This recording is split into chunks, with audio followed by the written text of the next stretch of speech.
Salut à tous les amis, c'est StyleGeek. J'espère que vous allez bien. Vous voyez que le compresseur est sorti, c'est pour une raison bien précise. Je vais vous montrer ça tout de suite les amis, ne prenez pas peur.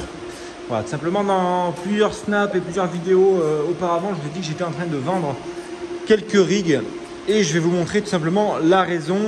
Voilà, bon ça me fait un peu de la peine maintenant puisque il y a pas mal de machines qui sont parties malheureusement ou bien heureusement, mais du coup je vais vous montrer pourquoi. Donc du coup, tout simplement dans la cage, qu'est-ce qui va nous rester les amis en termes de rig? Alors je vous ouvre ça tranquillement. Donc déjà pour commencer, il nous reste ce petit rig de 11 cartes. Voilà, avec de l'H110 Pro BTC, etc. Là on a encore ce petit rig là. Là-bas on a les 6600, la 3070.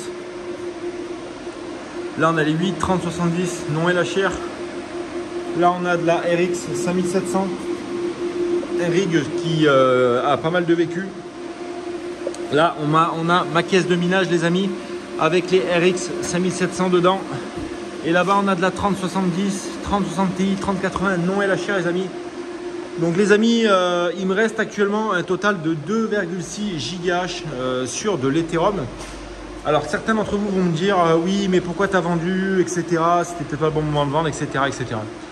Alors bon moment ou pas bon moment les amis, tout simplement suite au cambriolage en fait que j'ai eu, si vous n'avez pas vu la vidéo je vous invite à aller la voir où j'explique ce qui s'est passé.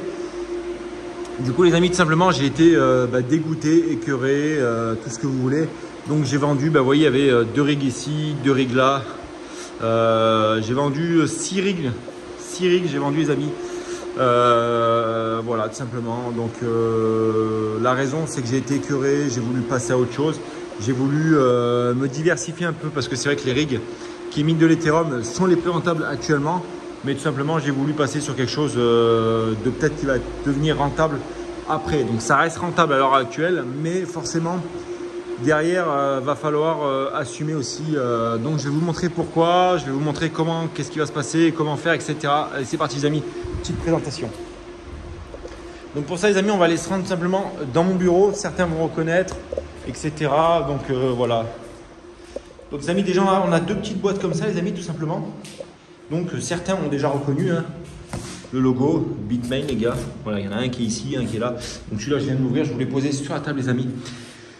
Donc les amis, je vous dis officiellement StyleGeek passe sur des ASIC les amis. Donc c'est tout petit, ça prend pas de place, ça fait très peu de bruit. Enfin pour ces modèles là, donc je vais les essayer au local, je vais les essayer déjà avant de partir. En tout cas, merci à Max et Perret qui grâce à eux on a pu se procurer ces belles petites machines. Alors, ce n'est pas des machines neuves, parce qu'à savoir qu'une machine comme ça, neuve, on est aux alentours des 15 000 euros. Là, c'est une machine que j'ai achetée d'occasion. Donc, on a acheté un lot de 5 machines. Voilà, pour avoir un petit tarif. C'est des machines qui ont servi 6 mois, donc elles sont pratiquement neuves. Vous voyez, là, il y a un petit peu de saleté. Donc, on va les nettoyer un petit peu pour qu'elles soient vraiment carrées aux oignons. On a 2 ventilateurs neufs qui ont été posés, les amis. Et pour ceux qui me demandent la référence, on va aller plutôt voir ici. Voilà, donc ça reste des mineurs Z15 les amis.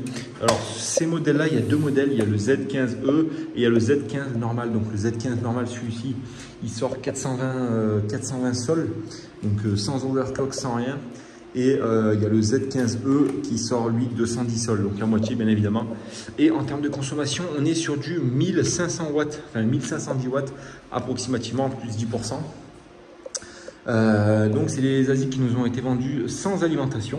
Donc tout simplement je vais essayer de les alimenter pour faire mes tests avec une alimentation ATX pour essayer. Et donc alors tout simplement les amis, pourquoi je suis parti sur 2 Z15 ici. Tout simplement les amis parce que j'ai eu une occasion qui s'est présentée, comme je vous ai dit. Voilà, on m'a proposé ces ASIC là, je me suis dit pourquoi pas, avec un prix très attractif. Vous voyez que là on va pouvoir venir glisser l'alimentation sur le côté. Et en fait mon but ça va être quoi les amis? Mon but ça va être de vous montrer comment configurer un ASIC, comment fonctionne un ASIC, quel bruit ça fait, etc. Être le plus transparent possible avec vous, comme je fais depuis toujours. Et vous dire bien entendu si ce genre d'ASIC sont rentables. Est-ce qu'on peut espérer avoir de réels gains en payant l'électricité à 0,14 centimes le kilowattheure? En termes de bruit, est-ce que c'est supportable? Donc je l'ai déjà entendu en route, c'est supportable, hein, c'est des ventilateurs qui font 4000 tours minute, ceux-ci. Donc c'est des ventilateurs qui ont été changés, parce qu'il y en a qui vont me dire ouais, normalement c'est du 8000 ou du j'en sais rien. Voilà, c'est des ventilateurs qui ont été changés, ventilateurs neufs. Donc là je vais lui mettre un petit coup de soufflette rapidement avant de le mettre en route. Voilà, aux alentours des 2 bars, histoire de le nettoyer intérieurement. Quoi dire de plus les amis? Tout simplement, à part la facilité de branchement et tout simplement, il n'y a pas de câble, il n'y a rien les amis, c'est vraiment ultra simplifié. Vous avez les 3 cartes, les 3 PCB dedans, vous mettez vos 6 pins dessus, vous alimentez la petite carte réseau qui est là. Il n'y a rien de plus les amis. Le mineur se met en route, ça mine. Vous configurez votre pool avec l'adresse IP et puis c'est fini, basta les amis, ça tourne. Donc tout simplement, qu'est-ce qu'on va faire? Donc aujourd'hui, je vous montre simplement ce que j'ai acheté. Dans la vidéo qui arrivera demain, je vous montrerai comment on les configure, si j'y suis arrivé, bien sûr, mais normalement ça ne doit pas être très compliqué. Et ensuite, tout simplement, je vous dirai petit à petit ce qui se passe, comme d'habitude, les vidéos qui vont venir, etc. Vous expliquer pourquoi, du comment, etc. Mais déjà aujourd'hui, c'était simplement la vidéo pour vous montrer pourquoi j'avais vendu pas mal de rigs. Et du coup, est-ce qu'un ASIC ça va rester rentable?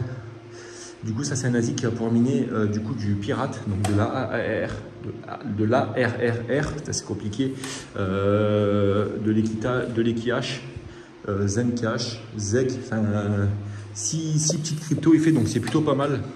Voilà, donc je suis allé chercher à 1h30 de chez moi, vers Tarragone, là-bas en Espagne. Puis très content. C'est très propre, pas trop de poussière, transaction qui a été faite aux oignons. Donc franchement, tout simplement les amis, je vais pas faire une vidéo qui va être très longue aujourd'hui, mais c'était vraiment parce que je suis content de mon petit achat. Je vous parlerai du prix, etc. demain dans la vidéo de configuration pour vous dire combien j'ai payé ces petites machines et quel rendement on peut espérer à l'heure actuelle. Voilà les amis. Donc là il y a la petite deuxième ici, hein, c'est exactement la même. Vous voyez elle est là, je ne l'ai pas encore sortie. Pour rappel c'est bien des machines d'occasion, c'est pas du neuf, hein, parce que je n'avais pas les moyens de m'acheter 2 machines neuves comme ça coûte aux alentours des 15 000 euros. Mais voilà, donc les amis, on va configurer tout ça et puis je vous retrouve demain dans la nouvelle vidéo. C'était STEGeek, en tout cas c'était un plaisir de vous montrer qu'il est possible d'évoluer dans le minage et partir sur des vraies machines professionnelles. Allez les amis, à demain, ciao!